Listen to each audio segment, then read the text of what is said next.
Okay, so just to recap a bit on some of the topics that we discussed in this book or some of the chapters, I just want to run through a couple of things to bring it all together once again. One of the first things that stood out for me is we attract and lead clients to results. That's what you should do as an entrepreneur and as a business. Stop trying to find your ideal client and start speaking to them as if they are already there. Your content needs to show results, connect with people emotionally, and lead them to taking action. Once they've taken action, you lead them to results. You don't have to be the face of it. You can use other people's content. You can use testimonials of other people. You can use memes, whatever. You can pay somebody to create ads. The content speaks to the ideal client. It captures their attention, leads them to the website. You get the info. You convert the client into taking action. Once they've taken action with your product or your service, you, through that product and service, lead them towards getting the results that they desire. This is the basic framework of how to get it done. How to get here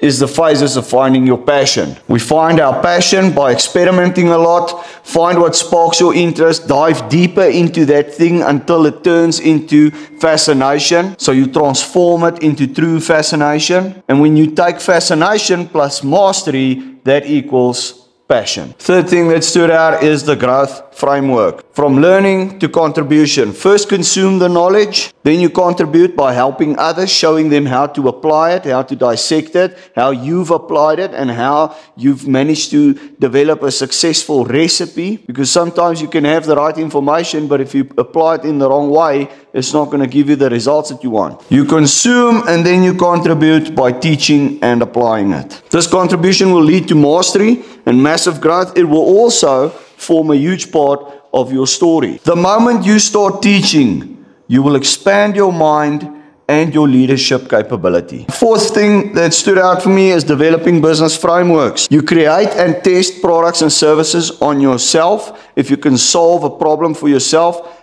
most likely there's a ton of people out there that would want the same solution. If you've created a solution for yourself, package it into an offer. Package that solution into an offer and sell it to a client that has the same desire to solve his or her problem as you did. And yes, it might be messy and imperfect at first, but that's what makes it fun. You tweak it until you eventually have a great working solution. You are never going to reach perfection. Number 5, becoming an expert through storytelling. Your backstory from A to B, right? From hardship to success, from poverty to wealth. Identify your backstory, tell it, and relate to people. That's what stood out in Secret 1. In Secret 2, we touched on teaching your frameworks. Now you've got the backstory. Now what's the framework that got you from A to B? Highlight the price that you paid for it, right? Not the monetary price, but what it cost you to actually get a working recipe. If you highlight the cost you had to pay,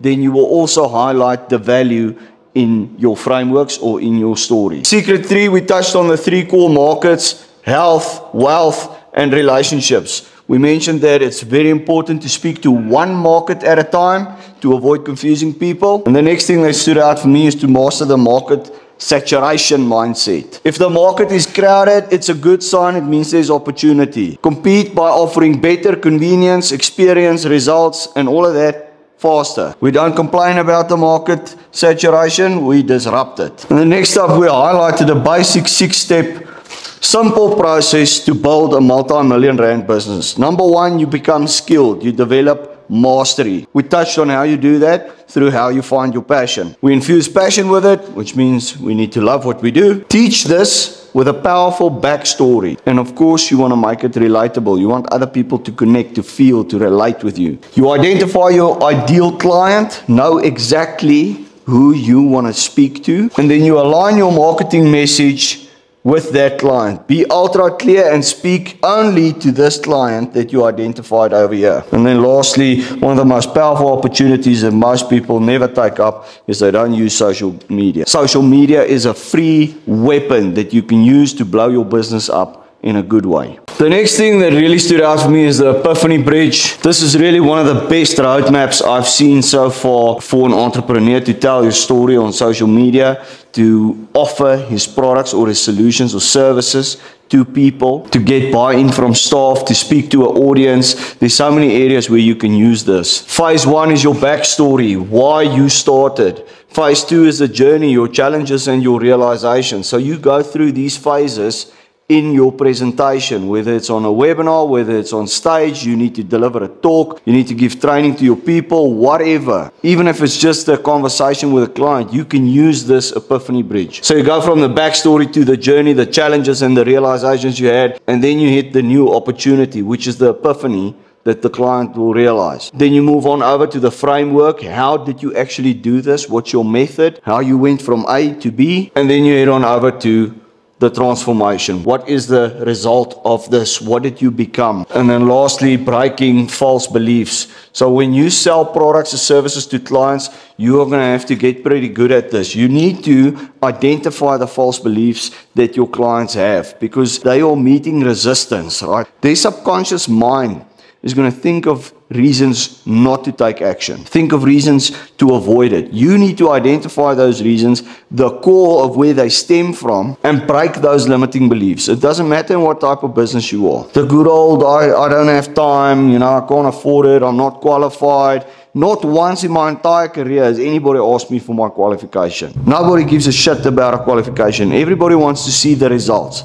I get results. If I can show you results, you wouldn't want to see a piece of paper that says Marcius has a diploma in XYZ. You got to identify these false beliefs, and then you got to show the client why all of the above is lies. Now, I know this book was a tough read for most people, and I know it's not necessarily the line of business that everybody's in, but I utilize 90% of the concepts and the frameworks in this book, and it's added an immense amount of value to my life and my business. And yes, it is a difficult read. It's difficult to understand the concepts and to stick to it, and for somebody to paint you the entire picture. But that's why so very few people actually do it and utilize it in their businesses and actually get results. If you aspire to take your business digital, or to grow digitally and elevate your digital presence, then I highly recommend you go through this book a couple of times. Take some notes. It's a difficult read for me, and I actually took notes of everything. So I completely understand why it's difficult for some. But for a business that wants to elevate its digital presence or establish its digital presence, is it worth it? Hell yes.